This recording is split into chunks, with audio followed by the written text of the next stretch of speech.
إن الحمد لله نحمده ونستعينه ونستغفره ونعوذ بالله من شرور أنفسنا ومن سيئات أعمالنا من يهده الله فلا مضل له ومن يضلل فلا هادي له وأشهد أن لا إله إلا الله وحده لا شريك له وأشهد أن محمدا عبده ورسوله أما بعد فإن خير الحديث كتاب الله وخير الهدي هدي محمد صلى الله عليه وآله وسلم وشر الأمور محدثاتها وكل محدثة بدعة وكل بدعة ضلالة وكل ضلالة في النار.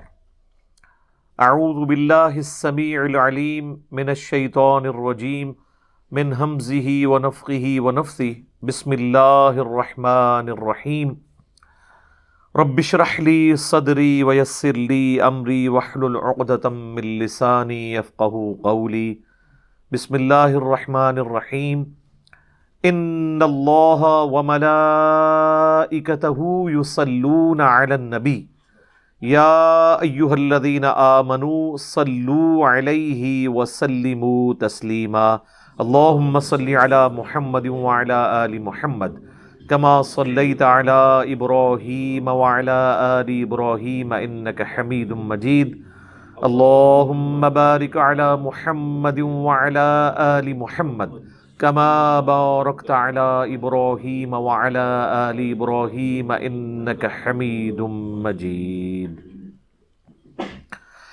اللہم ربنا آتنا فی الدنیا حسنۃ وفی الآخرۃ حسنۃ وقنا عذاب النار ربنا آتنا من لدنک رحمۃ وہیئ لنا من امرنا رشدا لا الہ الا انت سبحانک انی کنت من الظالمین حسبنا اللہ ونعم الوکیل یا حی یا قیوم برحمتک استغیث ولا حول ولا قوة الا باللہ العلی العظیم آمین۔ الحمدللہ آج 22 نومبر 2020 کو سنڈے کے دن قرآن کلاس نمبر 55 میں ہم انشاءاللہ تعالی سورہ آل عمران کی آیت نمبر 142 سے آنورڈ سٹارٹ کریں گے۔ پچھلی کلاس میں بھی میں نے عرض کیا تھا کہ یہ مسلسل 60 آیات سورہ آل عمران کی آیت نمبر 121 سے لے کر 180 تک یہ غزوہ احد کی لائیو کمنٹری ہے، اسی کانٹیکسٹ میں گفتگو جاری ہے۔ اعوذ باللہ من الشیطان الرجیم بسم اللہ الرحمن الرحیم ام حسبتم ان تدخلوا الجنہ، کیا تم یہ گمان کرتے ہو کہ تمہیں جنت میں ایسے ہی داخل کر دیا جائے گا؟ وَلَمَّا يَعْلَمِ اللَّهُ الَّذِينَ جَاهَدُوا مِنْكُمْ وَيَعْلَمَ الصَّابِرِينَ، حالانکہ ابھی تو اللہ نے جانچا ہی نہیں ہے کہ تم میں سے کون ہے جو اللہ کی راہ میں جہاد کرے، کوشش کرے اپنی جان اور مال کے ذریعے سے، اور کون ہے جو کہ صبر کرنے والا ہے، اللہ کی آزمائش پہ پورا اترنے والا ہے۔ یہ بڑی سخت آیت ہے اس حوالے سے کہ صحابہ اکرام کو چونکہ غزوہ احد میں تکلیف پہنچی تھی تو اللہ تعالیٰ نے فرمایا کہ اللہ تعالیٰ نے تو آزمائش کے بغیر چھوڑنا نہیں کسی کو بھی، جب تک اللہ تعالیٰ جانچے گا نہیں۔ ویسے یہاں پہ لفظ ہے یعلم اللہ، اللہ نے ابھی جانا نہیں ہے، لیکن عربی لنگوسٹک میں یہ جانچنے کے معنوں میں بھی اس اعتبار سے آتا ہے کہ یعنی فزیکلی جانچنے کے بعد اس کا علم لوگوں کے اوپر بھی آشکار ہو جائے کہ یہ کتنے ہیں جو نعرہ مارنے والے تھے لیکن نکلے کتنے بیچ میں سے۔ جس طرح کہ غزوہ احد میں نعرہ مارتے ہوئے تو 1000 کا لشکر گیا تھا، 300 تو بیچ میں سے ویسے ہی نکل آیا، بغیر لڑائی کے وہ واپس آ گیا عبداللہ ابن ابی کے ساتھ۔ اور عبداللہ ابن مسعود فرماتے ہیں کہ اللہ کی قسم غزوہ احد سے پہلے اگر مجھے کوئی کہتا نا کہ اللہ کے نبی کے ساتھیوں میں کوئی منافق بھی ہے تو میں کبھی یقین نہ کرتا کہ یہ اتنے ہی سارے، ظاہر ہے جو خود سلیم الفطرت لوگ ہوں ان کو سارے اچھے ہی نظر آ رہے ہوتے ہیں۔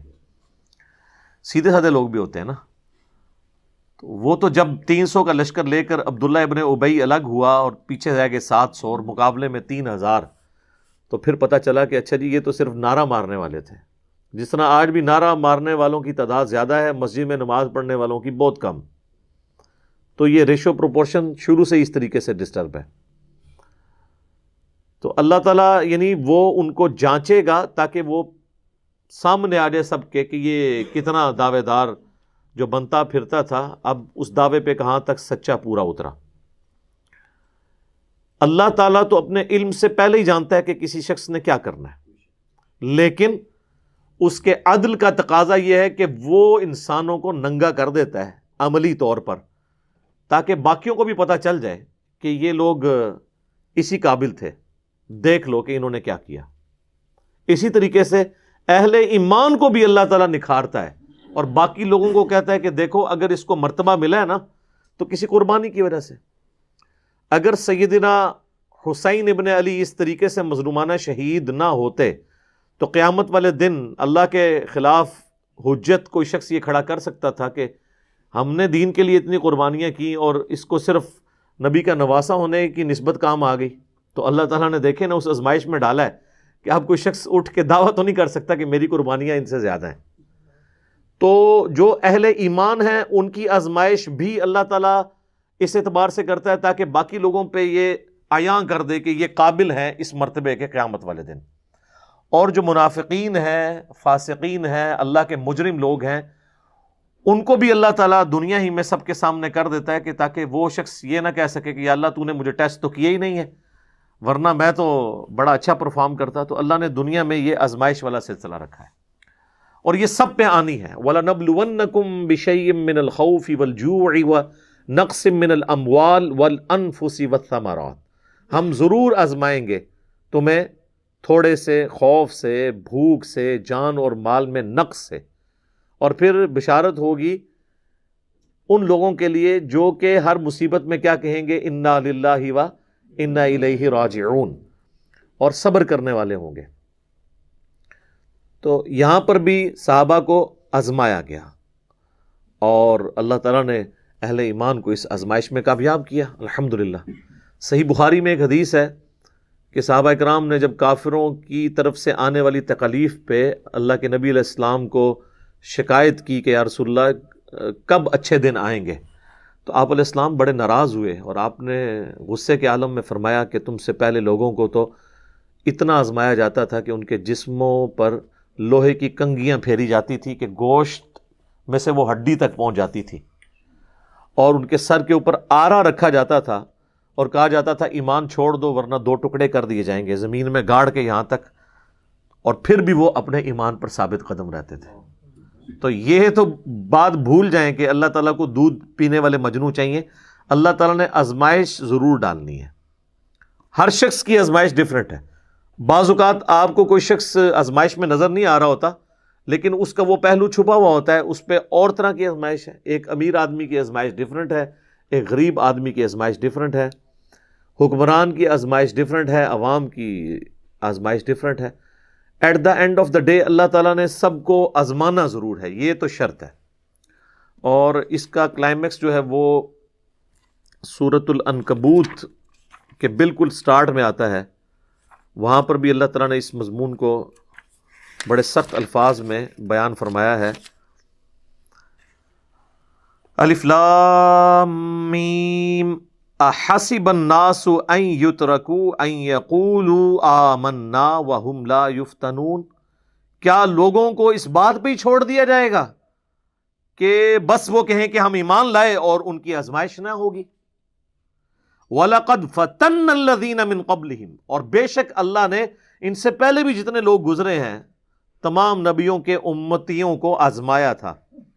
فَلَيَعْلَمَنَّ اللَّهُ الَّذِينَ صَدَقُوا وَلَيَعْلَمَنَّ الْكَاذِبِينَ. تو اللہ تعالیٰ ضرور یہ جانچ کر رہے گا کہ کون اپنے دعوے میں سچے ہیں اور کون جو ہیں وہ جھوٹے ہیں. تو یہ یعنی جانچ کر اللہ تعالیٰ حجت تمام کرتا ہے. اگر اللہ تعالیٰ جنت اور دوزخ کا فیصلہ بغیر جانچے ہی کر دیتا تو کئی دوستیوں نے کہنا تھا کہ یا اللہ تو چانس ہی نہیں دیتا، دیکھتا سی کیا کر دے. تو یہاں چانس ملا ہوا، آپ دیکھ لیں، موت کے منہ سے لوگ واپس آ جاتے ہیں، پھر وہی کام کرتے ہیں۔ اکثر ایئر کریشز میں جو لوگ بچ جاتے ہیں یا کریش ہوتے ہوتے جہاز بچ جاتا ہے، تو ہونا تو چاہیے کہ وہ لینڈ کرتے ہی سیدھا جا کے توبہ طائب ہوں، بس وہ زمین پہ جب پاؤں لگتے ہیں تو دماغ پھر آسمان پہ پہنچ جاتا ہے ان کا۔ تو یہ دنیا آزمائش کی جگہ ہے تاکہ لوگ اللہ کی طرف پلٹیں۔ سورہ الف لام میم السجدہ میں بھی اللہ تعالیٰ نے فرمایا نا کہ ہم دنیا کی زندگی میں تمہیں تکلیف دیں گے تاکہ تم اللہ کی طرف پلٹ آؤ۔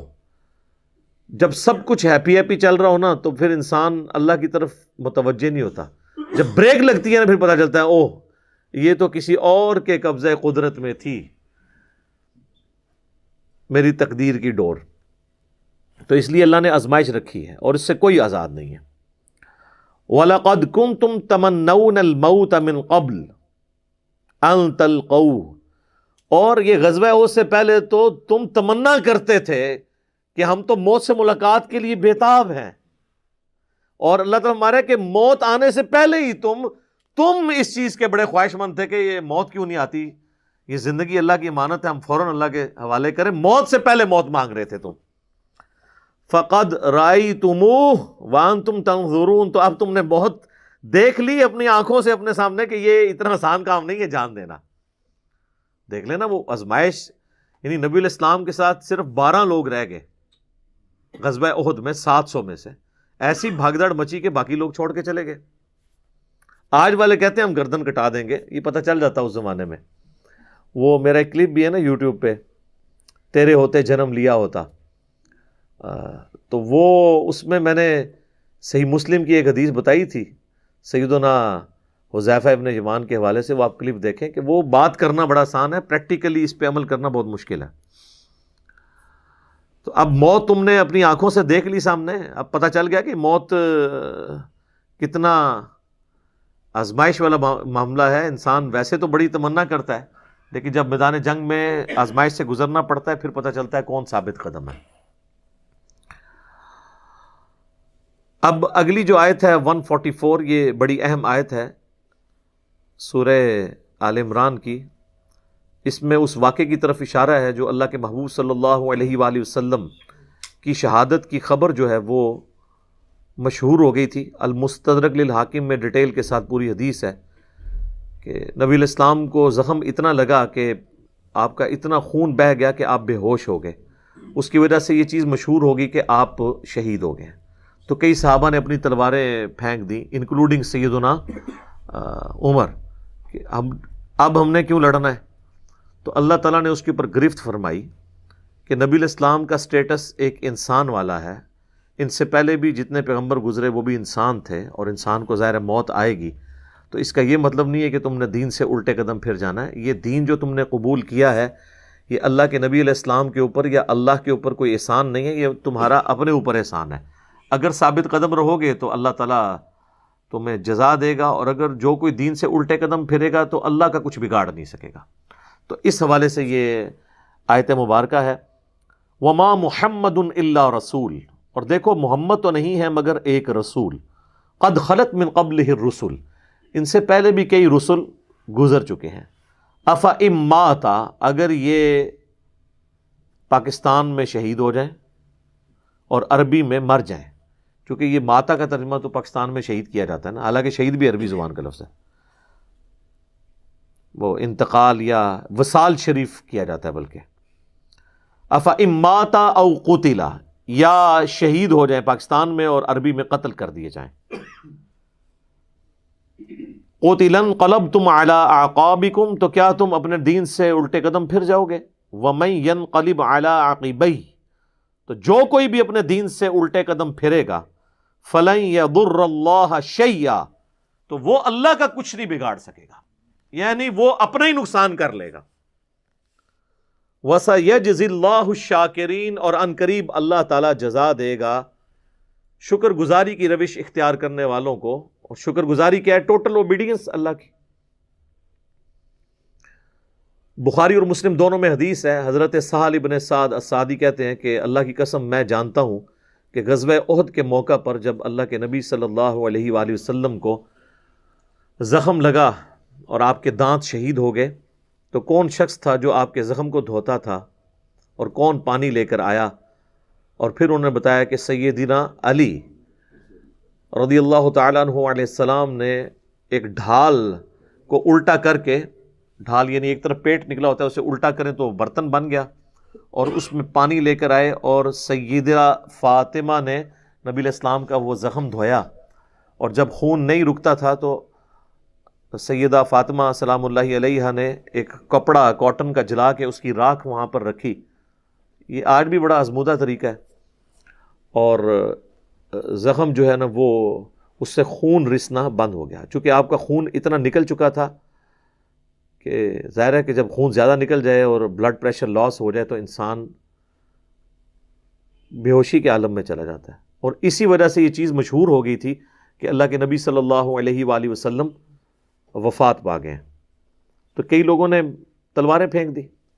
المستدرک للحاکم میں اس کانٹیکسٹ میں ڈیٹیل حدیث موجود ہے، اور ایک اور حدیث ہے جو کم از کم صحیح بخاری میں 4 دفعہ ڈیٹیل کے ساتھ آئی ہے، وہ سیدنا ابو بکر کا خطبہ ہے نبی صلی اللہ علیہ وآلہ وسلم کی وفات کے فوراً بعد۔ اس کے اوپر میری الگ سے بھی کئی ایک ویڈیوز ریکارڈڈ ہیں جس میں میں نے وہ احادیث ڈسپلے بھی کی ہیں صحیح بخاری کے اندر، کہ جب نبی صلی اللہ علیہ وآلہ وسلم کی وفات ہوئی تو سیدنا ابو بکر جو ہیں وہ حجرہ عائشہ میں داخل ہوئے، چونکہ محرم بھی تھے، اور اس حال میں کہ انہوں نے دیکھا کہ مسجد میں جھمگٹا لگا ہے اور سیدنا عمر جو ہیں وہ تلوار اٹھائے کھڑے ہیں کہ جو کوئی کہے گا کہ محمد صلی اللہ علیہ وآلہ وسلم دنیا سے جا چکے ہیں تو میں اسے قتل کر دوں گا۔ سیدنا ابو بکر حجرہ عائشہ میں داخل ہوئے، اللہ کے نبی صلی اللہ علیہ وآلہ وسلم کے مبارک چہرے سے کفن ہٹایا اور آپ کے ماتھے پر بوسہ دیا اور کہا، اے اللہ کے رسول، اللہ تعالیٰ آپ پر 2 موتیں کبھی جمع نہیں کرے گا، ایک موت آپ کا مقدر تھی وہ تو آپ کو آنی تھی، یعنی ہر انسان کے لیے ایک ہی موت ہے، دوسری موت نہیں۔ اب آپ آخرت کی زندگی میں چلے گئے تو موت کا مزہ جو ایک دفعہ تو سب نے چکھنا تھا وہ آپ نے چکھ لیا، یہ 2 موتیں جمع نہیں کرے گا۔ اس کا مطلب یہ تھا کہ سیدنا عمر کو جو یہ غلطی لگ گئی تھی کہ شاید نبی علیہ السلام ڈورمنٹ پوزیشن میں چلے گئے ہیں اور آپ دوبارہ دنیا میں واپس آ جائیں گے، جس طرح کہ سیدنا موسیٰ علیہ السلام کوہ طور سے واپس آئے تھے، تو اس کی آپ نے نفی کی کہ نہیں، اس طرح نہیں ہو سکتا، ایک ہی دفعہ موت آنی ہوتی ہے، اب حضور کو موت آئی، اب آپ دنیا میں واپس نہیں آئیں گے۔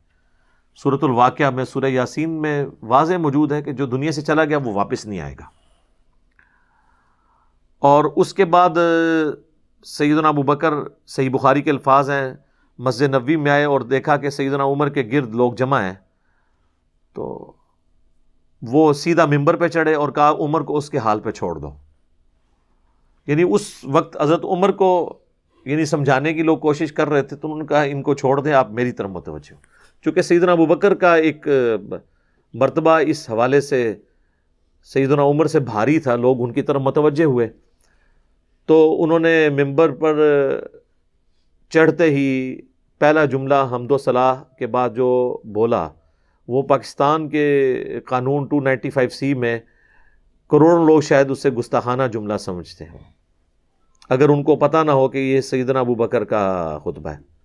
ہم نے سوشل ایکسپیریمنٹ بھی کیا ہے اس پہ، کسی کو بتایا کہ بھئی یہ دیکھیں، اگر کوئی شخص یہ کہے کہ جو شخص محمد کی عبادت کرتا تھا وہ جان لے کہ محمد مر چکے ہیں، اور جو اللہ کی عبادت کرتا ہے وہ جان لے کہ اللہ زندہ ہے، اسے کبھی موت نہیں آئے گی، تو آگے سے جواب سننے کو ملا یہ کون گستاخ ہے جس نے یہ بات کی ہے؟ کوئی بھی نہیں، حضور کی تو عبادت کوئی بھی نہیں کرتا ہے، کون جملے بنا دے ہو؟ تو ہم نے بتایا یہ بخاری شریف میں کم از کم 4 جگہ موجود ہے۔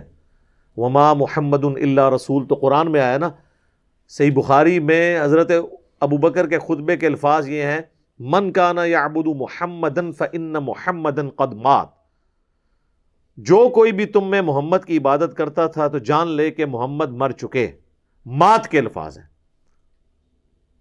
ومن یعبد اللہ، اور جو کوئی اللہ کی عبادت کرتا ہے یا کرے گا، مضارع کا صیغہ استعمال ہوا ہے، فإن اللہ حی لا یموت، تو بے شک اللہ تعالیٰ زندہ ہے، اسے کبھی موت نہیں آئے گی۔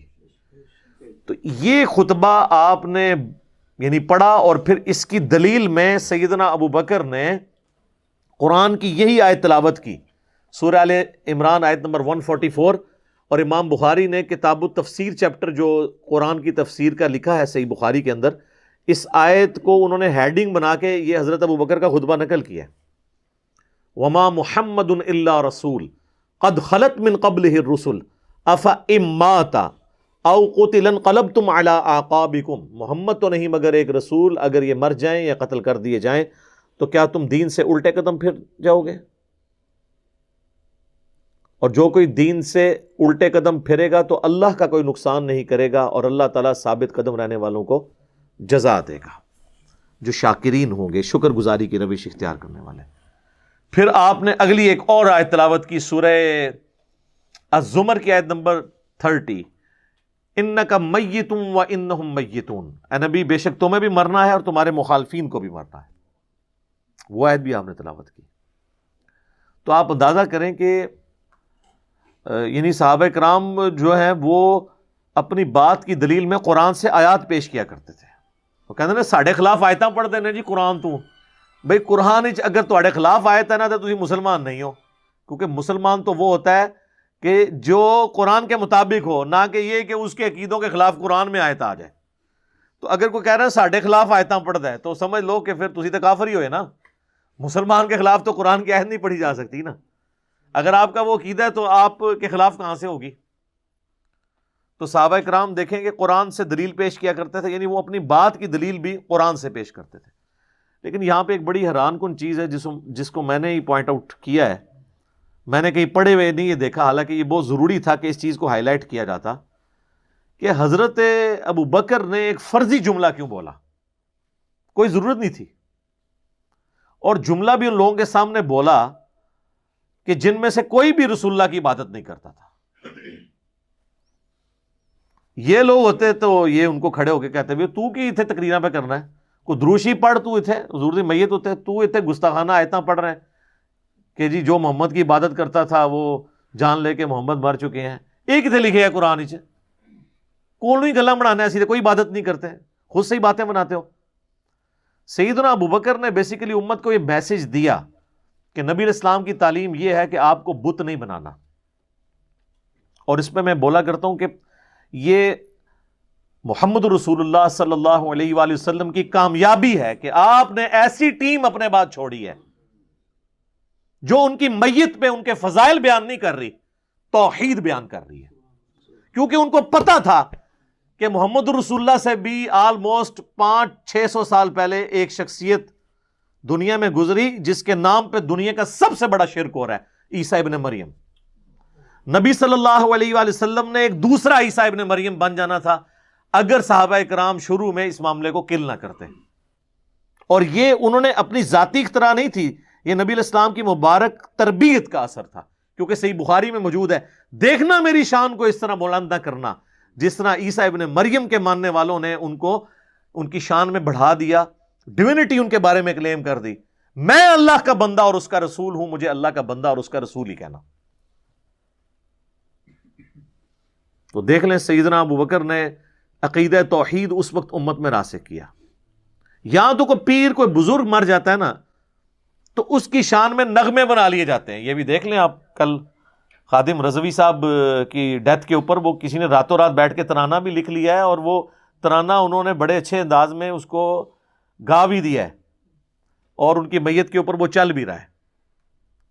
اور نبی علیہ السلام سے زیادہ تو کوئی تعریف کے لائق نہیں ہے نا مخلوقات میں، لیکن آپ کی میت کے اوپر کوئی درود شریف کی کوئی گھیٹیاں نہیں پڑیاں جا رہی ہیں، کوئی چادر نہیں کھلاری ہوئی، توحید کا خطبہ بیان ہو رہا ہے کہ اللہ کے نبی فوت ہو چکے ہیں۔ سیدنا عمر کے الفاظ ہیں صحیح بخاری میں، جب میں نے ابو بکر کا یہ خطبہ سنا تو میری ٹانگیں میرے جسم کا بوجھ نہیں اٹھا سکی۔ اچھا، آپ لوگ قرآن و حدیث سنتے ہیں تو غصہ آ جاتا ہے، صحابہ قرآن و حدیث اپنے عقیدے کے خلاف سنتے تھے نا تو ان کی ٹانگیں ان کے جسم کا بوجھ نہیں اٹھاتی تھی، وہ اتنے پشیمان ہوتے تھے کہ میں غلط کانسیپٹ کے اوپر ہوں، میں فوراً رجوع کروں۔ اور سیدنا ابو بکر کے خطبے کے بعد سیدنا عمر کہتے ہیں مجھے یقین آ گیا کہ حضور فوت ہو چکے ہیں۔ اور پھر بخاری کے الفاظ ہیں، صحابہ کہتے ہیں کہ ہم کئی دن تک ہماری یہ حالت تھی، جب ہم ایک دوسرے کو ملتے تھے نا تو ہم یہ آیت سناتے تھے، وما محمد الا رسول قد خلت من قبلہ الرسل یہ سورہ آل عمران کی آیت نمبر 144، تاکہ ہمیں یہ یقین آ جائے کہ نبی علیہ السلام دنیا سے جا چکے ہیں۔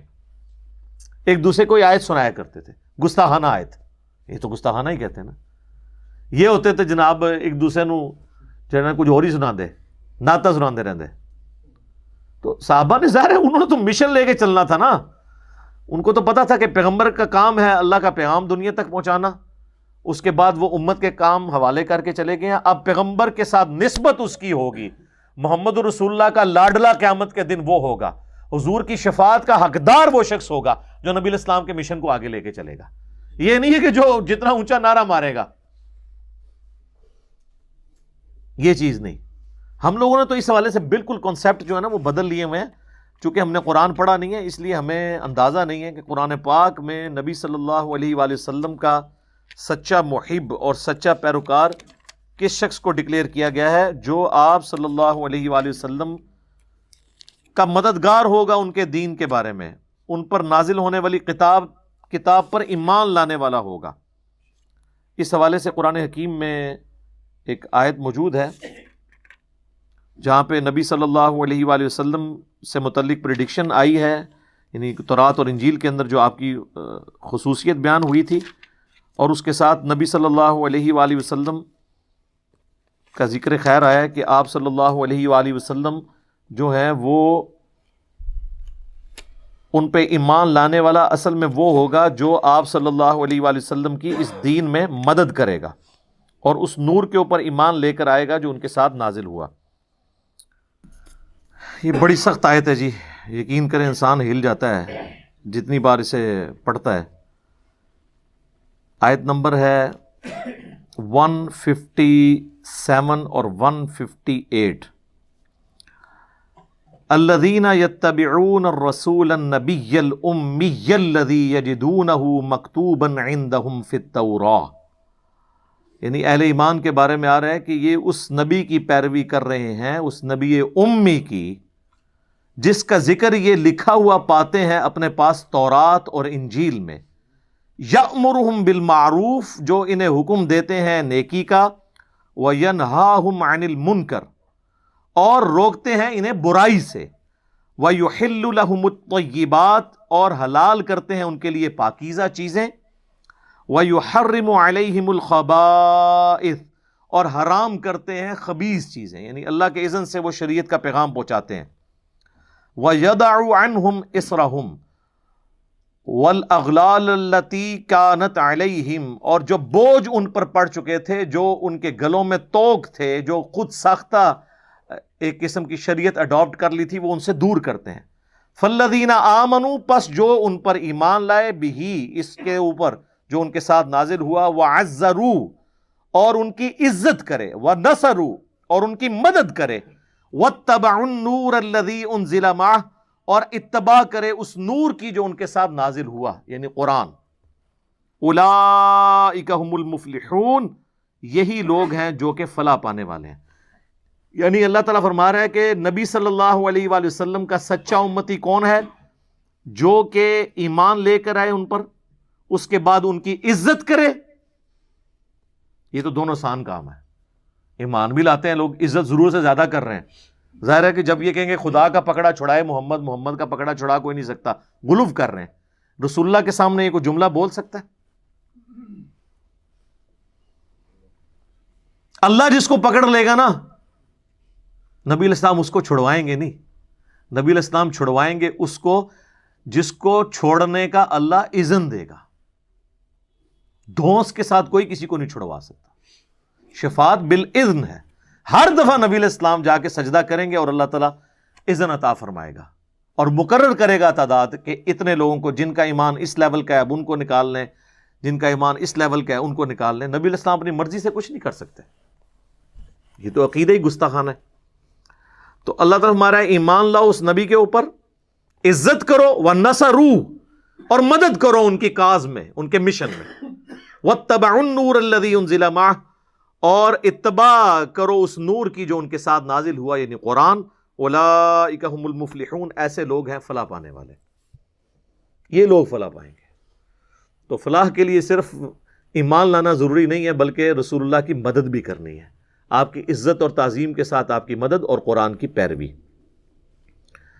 تو صحابہ کرام نے حضور کی میت کے اوپر عقیدہ راسخ کر کے بالکل صحیح بات بتا دی، اور آپ دیکھیں صحابہ کو کبھی یہ وہم بھی نہیں آیا تھا کہ نبی علیہ السلام سے ہم نے جا کے اب ڈائریکٹ کوئی بات کرنی ہے، ورنہ آپ دیکھیں حضور کی میت رکھی ہوئی ہے، صحیح بخاری میں ڈیٹیل موجود ہے، میرا ایک کلپ بھی ریکارڈڈ ہے، سیدہ فاطمہ کا قاتل کون، اس میں نے ڈیٹیل سے سقیفہ بنی ساعدہ کی حدیث بیان کی تھی کہ کسی کے دماغ میں بھی یہ مشورہ نہیں آیا کہ نبی علیہ السلام سے آپ کی ابھی میت باہر ہے، ابھی تو قبر میں نہیں گئے، جو لوگ قبر پہ جا کے مانگتے ہیں اور بزرگ بابوں کی، رسول اللہ تو ابھی ان کی میت باہر رکھی ہوئی ہے، جا کے آپ کے میت سے جا کے پوچھ لیں کہ یا رسول اللہ بتائیں آپ کا سکسیسر کون ہے آپ کے بعد،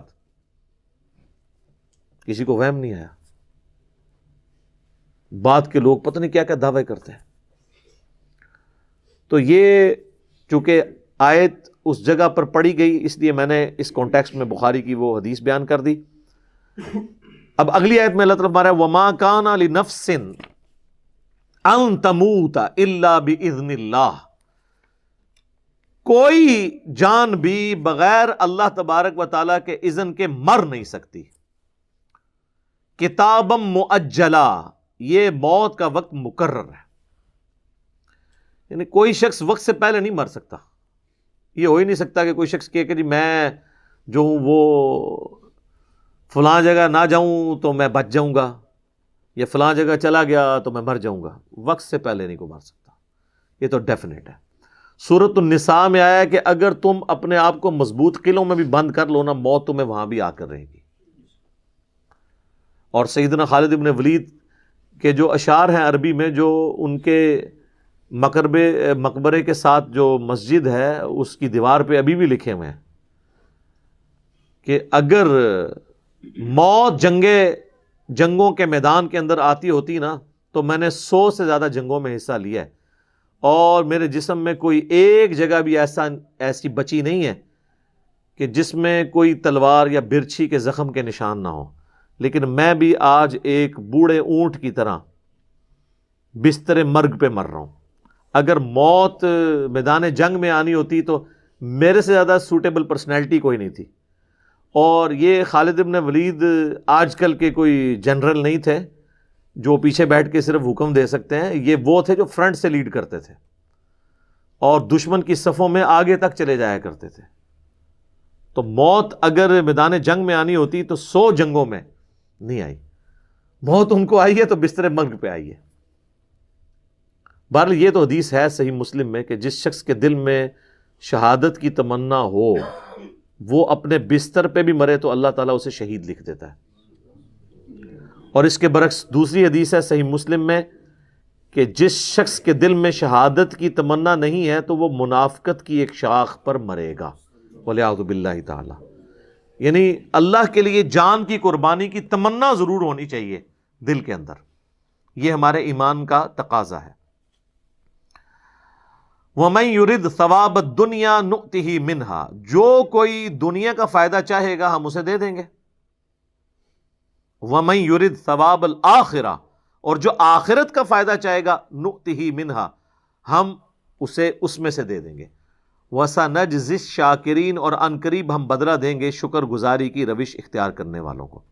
یعنی جو دنیا میں سارا فائدہ اٹھانا چاہتا ہے اللہ تعالیٰ اس کو فائدہ دے دے گا، اور وہ بھی 100% کنفرم نہیں ہے، بعض اوقات لوگ محنت کرتے ہیں آؤٹ پٹ کچھ نہیں نکلتی، لیکن اوورآل رول یہی ہے محنت کا پھل دنیا میں مل جاتا ہے، اور جو آخرت کے لیے کوشش کرے گا اسے آخرت کا ملے گا۔ اس کا یہ مطلب نہیں ہے کہ دنیا کی محنت چھوڑ کے صرف آخرت کی کرنی ہے، یہ مطلب نہیں ہے اس کا، کیونکہ دوسری جگہ سورۃ البقرہ میں گزر چکا ہے ربنا آتینا فی الدنیا حسنہ وفی الآخرۃ حسنۃ وقنا عذاب النار۔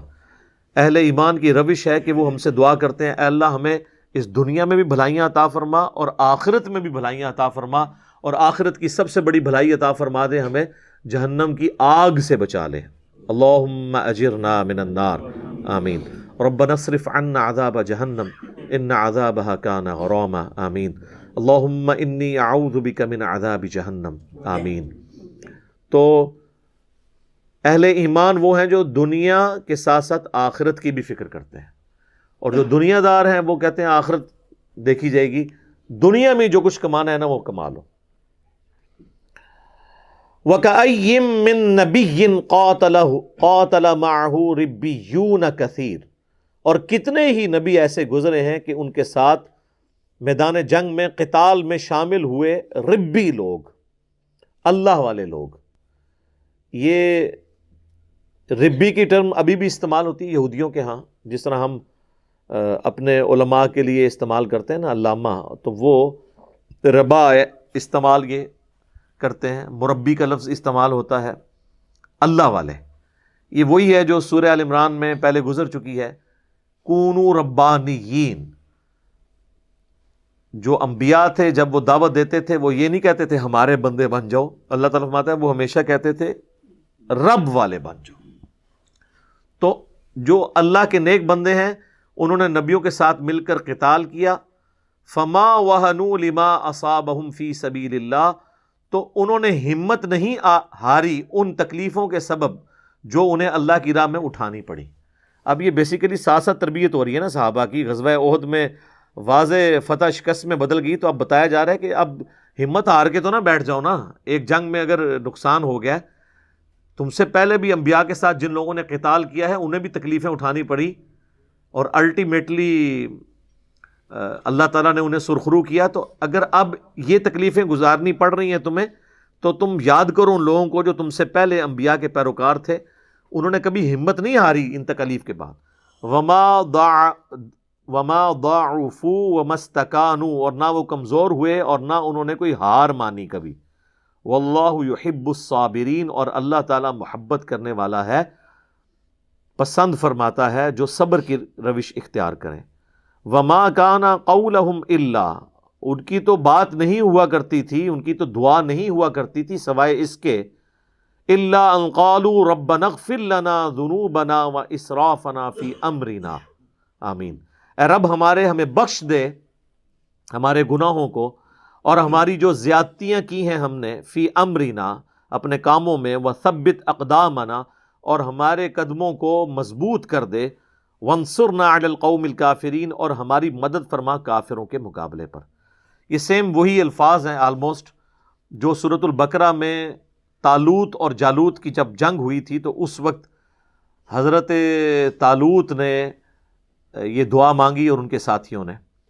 تو بیسیکلی یہ دعا غزوہ بدر میں تعلیم کی گئی، غزوہ بدر سے پہلے سورۃ البقرہ کے اندر، اور اب دوبارہ اس کی طرف یاد دلائی جا رہی ہے کہ اہل ایمان کی روش یہی ہوتی ہے میدان جنگ میں کہ وہ اللہ سے دعا کرتے ہیں، اللہ بخش دے ہمارے گناہوں کو اور ہمارے کاموں میں جو ہم سے غلطیاں ہوگی۔ ظاہر غلطی تو ہوئی تھی، 50 تیر اندازوں نے، صحیح بخاری میں آتا ہے کہ لشکر وہ درہ چھوڑ دیا تھا، اور ہمارے قدموں کو مضبوط رکھ اور کافروں کے مقابلے پر ہماری مدد فرما۔ فآتاہم اللہ ثواب الدنیا، تو اللہ تعالیٰ نے انہیں دنیا کا ثواب یعنی دنیا کی کامیابی عطا فرمائی، وحسن ثواب الآخرہ، اور جو عمدہ ثواب ہے آخرت کا وہ تو ابھی باقی ہے، دنیا میں تو اللہ نے ان کو کامیابی دی۔ اچھا یہ صحابہ کو کہا جا رہا ہے، لیکن اب آپ ذرا دیکھیں یہ ایک قلیل سی جماعت ہے 700 کی، جسے اس طرح ٹرین کیا جا رہا ہے، ان کے تو وہم و گمان میں نہیں تھا کہ کل کو ہم نے سپر پاور بن جانا ہے، لیکن اللہ کو تو پتا تھا میں نے ان سے کیا کروانا ہے اس جماعت کے ذریعے۔ اس لیے میں اکثر کہتا ہوں کہ غزوہ احد کے موقع پر ایک ڈسپلن لوز ہوا ہے نا، اس کے بعد صحابہ نے کوئی جنگ ہاری نہیں کبھی، کیونکہ یہ 60 آیات میں جس طریقے سے اللہ تعالیٰ نے ان کی غلطیوں کو ہائی لائٹ کر کے ان کی اصلاح فرمائی ہے، پھر انہوں نے اپنا ڈسپلن لوز نہیں کیا، کیونکہ اللہ تو قادسیہ اور یرموک دیکھ رہا تھا نا کہ میں نے اتنی صدیوں کی جو بدماش حکومتیں ہیں ان لوگوں سے الٹوانی ہیں، ان کے پاس تو نہ کوئی اسلحہ ہے نہ کوئی جدید ساز و سامان ہے کہ ان بڑی ریزرو آرمیز کا مقابلہ کر سکیں، تو اگر یہ ڈسپلن بھی لوز کریں گے تو یہ کس طرح ان کا مقابلہ کر سکتے ہیں؟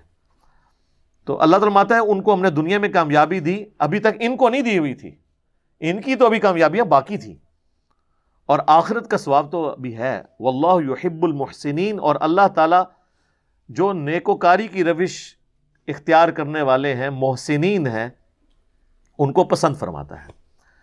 یا ایھا الذین آمنوا، اے اہل ایمان، ان تطیعوا الذین کفروا، اگر تم کافروں کی پیروی کرنا شروع کر دو گے نا، یردوکم علی اعقابکم، تو وہ تو تمہیں الٹے قدم پلٹا دیں گے تمہارے دین سے، فتنقلبوا خاسرین، اور تم لوٹو گے اس حال میں کہ تم خسارہ پا جاؤ گے۔ یعنی ان کی تو خواہش یہ ہے کہ جس طرح کہ جس بلی کی دم کٹ جائے نا، اس کی خواہش ہوتی ہے کہ ساری بلیوں کی دمیں کٹ جائیں تاکہ وہ نمایاں نہ ہو. تو کافر تو خود تو برباد ہوئے ہیں، ان کی خواہش یہ ہے کہ تم بھی اہل ایمان بھی ان کی روش اختیار کر لو. یہ اسپیسیفکلی یعنی یہودیوں کے بارے میں، مسلمانوں میں گھسے ہوئے تھے، منافقین تھے، اندر سے کافر تھے، اور وہ اس طرح کی باتیں کرتے تھے جن کی وجہ سے مسلمانوں کے حوصلے پست ہوتے. تو اللہ تعالیٰ نے فرمایا ان کی باتوں کی طرف توجہ نہیں دینا، تم نے نبی علیہ السلام کی پیروی اختیار کرنی ہے. بل اللہ مولاکم، بلکہ اللہ ہے تمہارا مولا، پشت پناہ، مددگار. وہو خیر الناصرین، اور وہ سب سے بہتر مدد فرمانے والا ہے. یعنی ہماری روش یہی ہونی چاہیے، ہم اللہ کی طرف رجوع لائیں. آگے چل کے وہ دعا بھی جائے گی کہ اہل ایمان کو جب کافروں کی سازش کی خبر پہنچتی ہے تو وہ کہتے ہیں حسبنا اللہ ونعم الوکیل. وہ اسی صورت میں وہ آیت بھی آ جائے گی. بلکہ صحیح بخاری میں موجود ہے، عبداللہ ابن عباس کہتے ہیں کہ جب ابراہیم علیہ السلام کو آگ میں پھینکا جانے لگا تو انہوں نے پڑھا تھا حسبنا اللہ ونعم الوکیل. اور جب تمہارے نبی پہ مشکل وقت آتا تھا تو وہ بھی کہتے تھے حسبنا اللہ ونعم الوکیل. یہ بہترین وظیفہ ہے، ہم نے اللہ ہی پر بھروسہ کیا اور وہ بہتر کارساز ہے. یہ بہترین وظیفہ ہے حسبنا اللہ ونعم الوکیل. لیکن وظیفہ خالی یعنی تسبیح میں پڑھنے کے لیے نہیں، واقعی وہ پوری توجہ کے ساتھ، پورے درد کے ساتھ اس کو فالو کیا جائے. سنلقی فی قلوب الذین کفروا الرعب، ان قریب ہم کافروں کے دلوں میں تمہارا روب ڈال دیں گے. بما اشرکوا باللہ، بسبب اس کے کہ انہوں نے اللہ کے ساتھ شرک کیا. مشرک جو ہے نا وہ مسلم سے دب جائے گا. صحیح بخاری اور مسلم میں حدیث ہے کہ مجھے اللہ نے 5 ایسی خصوصیات دی ہیں جو مجھ سے پہلے کسی پیغمبر کو نہیں دی. نمبر 1، پوری زمین میرے لیے سجدہ گاہ بنا دی ہے، میرے امتی جہاں چاہیں نماز ادا کر سکتے ہیں. دوسرا، مال غنیمت میرے لیے حلال کر دیا ہے، جنگ میں کافروں کا چھوڑا ہوا سامان حلال ہو گیا ہے. پہلے حلال نہیں تھا، بلکہ وہ اوپن مجمع میں رکھتے تھے، آسمان سے آگ آ کے اس کو جلا دیتی تھی. نمبر 3، اللہ تعالیٰ نے 1 مہینے کی مسافت سے میرا روب کافروں کے اوپر ڈال دیا. اور حضور کی پریکٹیکل لائف میں بھی آپ دیکھ لینا، غزوہ تبوک کے موقع پر جب نبی علیہ السلام 30,000 کا لشکر لے کے گئے ہیں اور کوئی ساز و سامان سے لیس نہیں تھا، بڑی مفلسی کے ساتھ جیش العسرہ تھا وہ، اور مقابلے پر رومن امپائر 1.5 لاکھ کی فوج خود کیسر روم لیڈ کر کے عرب کے بارڈر پہ آیا ہوا تھا، اور وہ پہلے آگے وہاں بیٹھا ہوا للکار رہا تھا. جب حضور پہنچے تو حضور کے آنے سے پہلے ہی بھاگ گیا، ورنہ یرموک وہیں پہ ہو جانی تھی. تو یہ 1 مہینے کی مسافت سے اللہ تعالیٰ نے روب ڈال دیا. پھر نبی علیہ السلام 40 دن تک رومن امپائر کے بارڈر پہ رہے، اور وہاں کے جتنے قبائل تھے ان کے ساتھ معاہدے کیے ریٹن میں کہ یا تو تم ہمارا ساتھ دو گے یا نیوٹرل رہو گے. رومن امپائر کا اب ساتھ نہیں دینا. ظاہر ہے وہ تو ویسے ہی اب ڈر گئے نا کہ بھئی جس کے دبدبے سے وہ کیسے روم بھاگ گیا ہے تو یہ تو زیادہ پاورفل لوگ ہیں. تو اللہ تعالیٰ مارا ہے کہ چونکہ مشرک ہے، وہ شرک کرنے والا ہے، اس پہ اہل ایمان کا روب ہے. تو وہ میں 5 چیزیں جو بتا رہا تھا بخاری و مسلم میں، زمین سجدہ گاہ بن گئی، مال غنیمت حلال ہو گیا. نمبر 2، نمبر 3، 1 مہینے کی مسافت سے اللہ تعالیٰ نے میری مدد فرمائی ہے. نمبر 4، مجھے پوری انسانیت کے لیے پیغمبر بنایا ہے، اگلے انبیاء قوم اور قبیلے کے لیے ہوتے تھے. اور نمبر 5، اللہ نے مجھے شفاعت کا اذن دیا ہے. اور صحیح مسلم میں ایک 6ٹھی فضیلت بھی ہے کہ اللہ تعالیٰ نے مجھ پہ ختم نبوت فرما دی ہے. اور مسلم شریف میں ایک اور حدیث میں آیا کہ اللہ نے مجھے جوامع کلمات کے ساتھ مبعوث کیا ہے. میں بات مختصر کرتا ہوں اور اس کی گہرائی بہت زیادہ ہوتی ہے. گہرائی یہ نہیں ہے کہ معرفت کی گل سمجھ ہی نہ آئے کسی نو. ساڈے تھے جڑا کوئی پٹھی گل کرتا ہے نا تو وہ سمجھتے ہیں کہ بڑی گہری بات کی ہے. نبی علیہ السلام کی گہری باتیں یہ نہیں ہوتی تھی کہ سمجھ ہی نہ کسی کو آئے. وہ اتنی سادہ بات ہوتی تھی کہ اس کا مفہوم ہر بندہ سمجھ آتا تھا، اور آپ جتنے مرضی جگہ اس کو فٹ کریں وہ چیز فٹ ہوتی. جیسا کہ بخاری کی پہلی حدیث ہے، انما الاعمال بالنیات، اعمال کا دار و مدار نیتوں پر ہے. ہر شخص کے لیے وہ ہے جس کی اس نے نیت کی. اگر کسی شخص نے کسی عورت سے نکاح کے لیے ہجرت کی تو اس کی ہجرت اس کے لیے لکھی جائے گی، اور جس نے اللہ اور اس کے رسول کے لیے ہجرت کی تو اس کی ہجرت ان کے لیے لکھی جائے گی. اب یہ کہنے کو تو ایک چھوٹی سی حدیث ہے انما الاعمال بالنیات، لیکن سر پوری زندگی کو کور کرتی ہے. یہ تو یہ جوامع کلمات ہے. اعمال کا دار و مدار نیتوں پر ہے. ٹھیک ہے. تو یہاں پہ جو الٹی سیدھی باتیں اور مشکل سے اردو کے الفاظ، اور کئی تو ایسے بھی ہوتے ہیں کہ وہ یعنی بولنے والے کو بھی نہیں اس کا مطلب پتا ہوتا. اگر پوچھ رہے ہیں کہ آپ نے کیا بولا ہے تو اس کو بھی نہیں پتا ہوتا، وہ اسی طریقے سے کوٹ کرتے جا رہے ہوتے ہیں. پھر پروننسیشن بھی غلط ہوتی ہے بعض اوقات، اور وہ اپنی طرف سے روب ڈال رہے ہیں. اچھا دیکھیں، جو روب ڈالنے کے لیے مشکل اردو بولتا ہے نا یا عربی کے الفاظ، اگر وہ تجوید کی غلطی کرتا ہے نا تو اس کو تو نہیں چھوڑنا چاہیے. کہ بھئی تو نے اگر رو بھی ڈالنا تھا تو کوئی بات سیکھ تو لیتا کہ یہ لفظ صحیح طریقے سے ادا کیسے کیا جاتا ہے. معلم ينزل به سلطانا، یعنی وہ شرک کرتے ہیں جس کے بارے میں اللہ نے کوئی سند نازل نہیں کی ہے. اللہ کے ساتھ ہستیاں ٹھہراتے ہیں، یا مشرکین عرب اللہ کی بیٹیاں کہتے تھے فرشتوں کو، اللہ نے تو کوئی سند نازل نہیں کی ہے. حضرت عیسیٰ کو اللہ کا بیٹا کہتے تھے، اللہ نے تو اس کی کوئی سند نازل نہیں کی ہے. یہ ان کے خود ساختہ عقائد اور نظریات ہیں. وَمَأْوَاهُمُ النَّارُ، ان لوگوں کا ٹھکانہ ہے آگ. وَبِئْسَ مَثْوَى الظَّالِمِينَ، اور کیا ہی برا ٹھکانہ ہے ظالموں کا. اچھا یہ ظالم کوئی اللہ پہ ظلم نہیں کر رہے، اپنے اوپر ظلم کر رہے ہیں. اللہ پہ تو ظلم کوئی نہیں کر سکتا، یعنی اپنی جان پر ظلم کر رہے ہیں، اپنے ساتھ زیادتی کر رہے ہیں.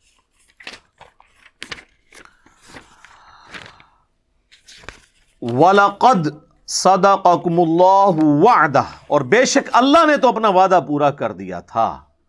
کیا وعدہ تھا؟ کہ غزوہ احد میں تمہیں فتح دوں گا.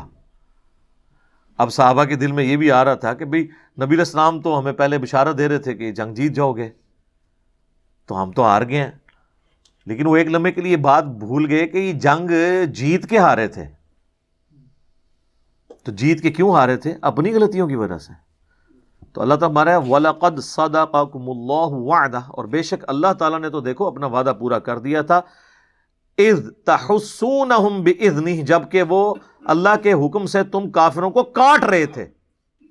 حَتَّى، یہاں تک کہ اِذَا فَشِلْتُمْ وَتَنَازَعْتُمْ فِي الْأَمْرِ، تم نے بزدلی دکھائی اور اللہ کے نبی علیہ السلام کے حکم میں تنازع کھڑا کر دیا.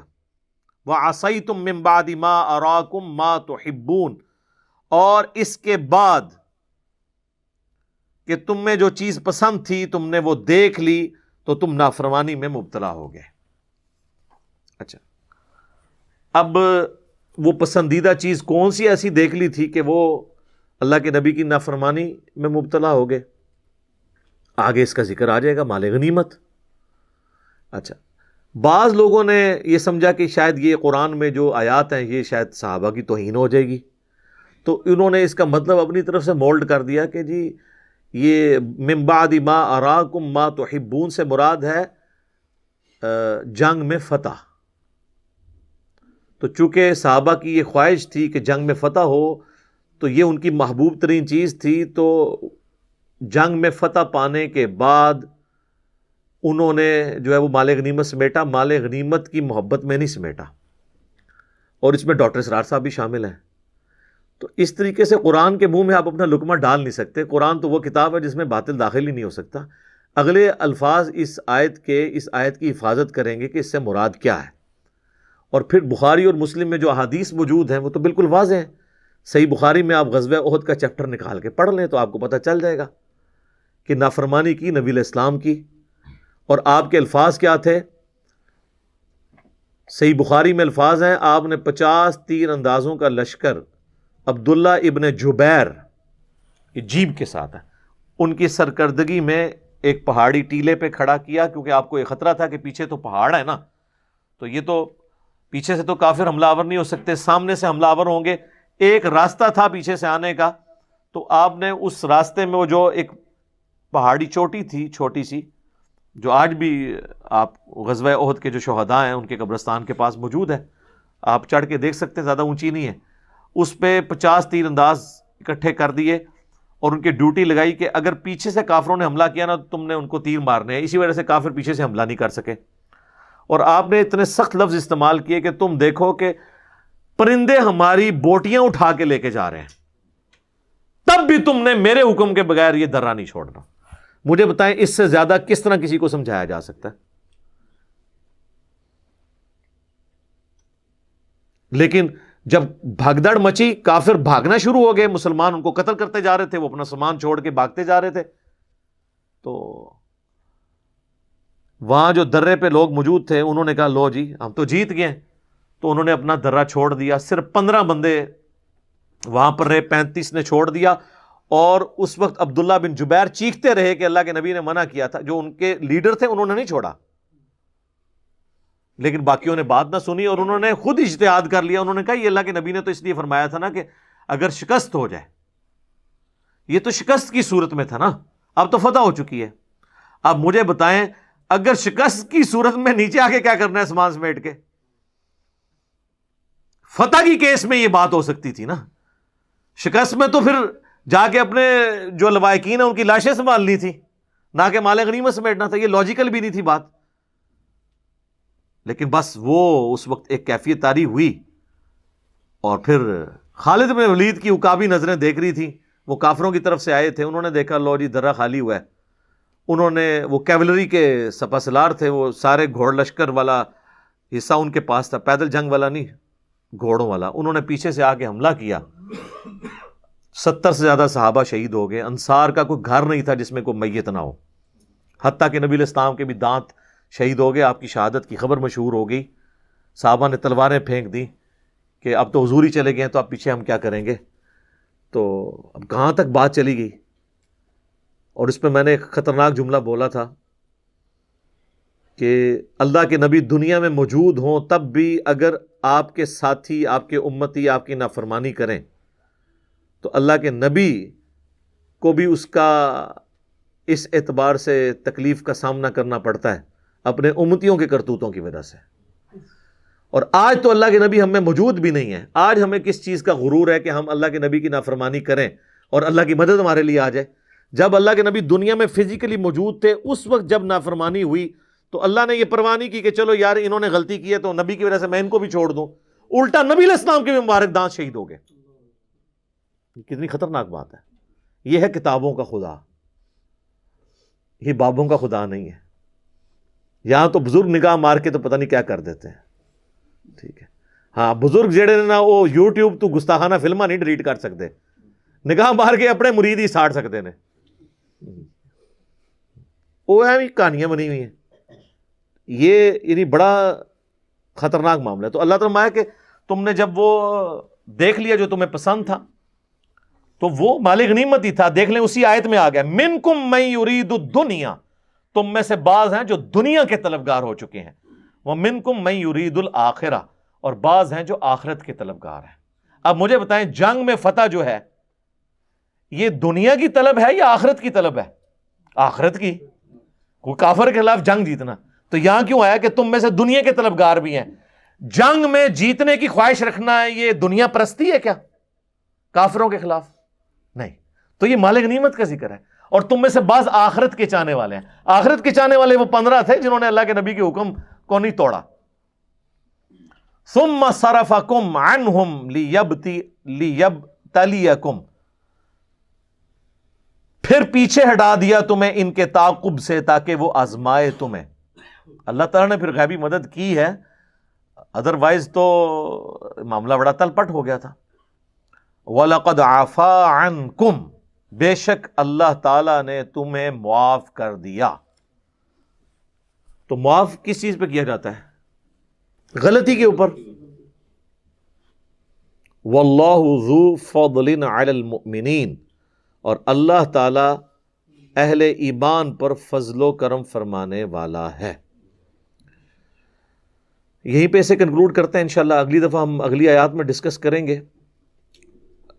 بہرحال یہ آیت اس بات کا ثبوت ہے کہ اپنی غلطیوں کے باوجود اللہ تعالیٰ نے صحابہ کرام رضوان کو معاف فرما دیا، لہٰذا آج کی ڈیٹ میں ہم اس واقعے کو تو ضرور ڈسکس کرتے ہیں، اس سے عبرت بھی ضرور حاصل کرتے ہیں، لیکن اس کی بنیاد کے اوپر کسی صحابی کی توہین نہیں کر سکتے، کیونکہ جب اللہ نے معاف کر دیا تو ہم تو کوئی نہیں ہوتے ہیں کہ ان کی توہین بیان کریں۔ تو یہ ایک ایکسٹریم ہے کہ کوئی ان کی بے عزتی کرنا شروع کر دے، اور دوسری ایکسٹریم وہ ہے جو کہ جی اس طرح کی آیتیں پڑھنی نہیں چاہیے، اس کا درس ہی نہیں ہونا چاہیے جس میں صحابہ کی گستاخی کا پہلو نکلتا ہو۔ تو ان کا عقیدہ تو کفر کی طرف جا رہا ہے، کیونکہ یہ تو اللہ تعالیٰ نے چیزیں بیان کی ہیں، تو جو چیز اللہ نے بیان کی ہے وہ منوان اسی طریقے سے بیان ہوگی۔ اس سے بڑھ کے چیزیں بیان ہو رہی ہیں۔ حضرت آدم علیہ السلام کی غلطی بار بار قرآن میں ڈسکس ہوئی ہے، تو اگر حضرت آدم علیہ السلام کی غلطی ڈسکس کرنا گستاخی نہیں ہے تو صحابہ کی غلطیاں ڈسکس کرنا تو یہ تو چھوٹا جرم ہوگا نا، بڑا جرم تو کسی نبی کی غلطی کو ڈسکس کرنا ہے۔ لیکن اس کے بعد آپ نے توہین نہیں کرنی، بلکہ اس سے عبرت حاصل کرنی ہے، جو اللہ تعالیٰ نے سورۃ الاعراف میں فرمایا کہ ہم نے قصہ آدم اور ابلیس تم سے اس لیے بیان کیا تاکہ اے اولاد آدم، جس طرح شیطان نے تمہارے ماں باپ کو ورگلایا اور انہیں جنت سے نکلوا دیا، تمہیں نہ کہیں ورگلا دے۔ اور اس میں تو بڑے سخت الفاظ ہیں، تمہارے ماں باپ کے کپڑے اتروا دیے شیطان نے، وہ جنتی لباس اتر گیا تھا نا، اور اس میں آتا ہے کہ وہ پتوں سے پھر اپنی شرمگاہیں چھپانے لگے، یعنی یہ کتنے سخت الفاظ ہیں کہ تمہارے ماں باپ کے کپڑے شیطان نے اتروا دیے، تو اسی بندے دے پتر بن کے رہنا ہے۔ دیکھ لو، تو اب اس میں کوئی حضرت آدم علیہ السلام کی توہین نہیں ہے، بلکہ یہ توہین گستاخیاں، یہ تو گستاخ عربی تے گاف ہوندی کوئی نہیں، یہ سارے ایتھے بنائے ہوئے الفاظ نے۔ دین کو سمجھیں، جب آپ دین شخصیات کی عزتوں کو دین سمجھنا شروع کر دیتے ہیں نا، تو پھر دین کا حلیہ بگڑ جاتا ہے۔ دین کی اصل توحید ہے، معرفت الہی ہے، اور تمام بزرگ ہستیاں ان کا احترام ہے، لیکن یہ اللہ تعالیٰ کی راہ بتلانے والی ہیں، نہ کہ ان کی عبادت اور ان کی رسپیکٹ اس حوالے سے شروع کر دی جائے کہ نہ آپ قرآن پڑھ سکیں نہ حدیث پڑھ سکیں۔ بار شریعت کے مقدمے میں مفتی امجد علی جو خلیفہ اعلیٰ حضرت کے، انہوں نے باقاعدہ لکھا ہے کہ قرآن میں جن جگہوں پر انبیاء کی غلطیوں کا بیان ہوا ہے، اس کو تلاوت کے علاوہ پڑھ کے درس دینا حرام ہے۔ دیکھو، اندازہ کرو، جبکہ قرآن کیا کہہ رہا ہے کہ ہم نے قصہ آدم اور ابلیس اے اولاد آدم اس لیے بیان کیا تاکہ تمہارے ماں باپ کو جس طرح اس نے ورگلایا اور اس نے جنت سے نکلوا کے ان کے کپڑے اتروا دیے، تمہارے ساتھ یہ کام نہ ڈال دے۔ اور یہ کہتے ہیں اس کا ترجمہ کر کے نہیں لوگوں کو بتانا، اسی لیے شیطان کہتے بھی چڑھے ہوئے ہیں نا، اور کپڑے اتر رہے ہیں، پوری دنیا میں مسلمانوں کے کپڑے اتر رہے ہیں، قرآن کو تو چھوڑ دیے۔ اللہ تعالیٰ سے دعا ہے جو حق بات میں نے کہی اللہ تعالیٰ ہمارے دلوں میں راسخ فرمائے، اگر جذبات میں میرے منہ سے کوئی غلط بات نکل گئی اللہ تعالیٰ ہمیں معاف فرما دے، دلوں سے محب بھی کر دے اسے، ہمیں کتاب و سنت کی تعلیمات پر عمل کر کے دوسرے بھائیوں تک پہنچانے کی توفیق عطا فرمائے۔ سبحانک اللہم و بحمدک، اشہد ان لا الہ الا انت، استغفرک و اتوب الیک، وما علینا الا البلاغ المبین۔ جزاکم اللہ خیرا۔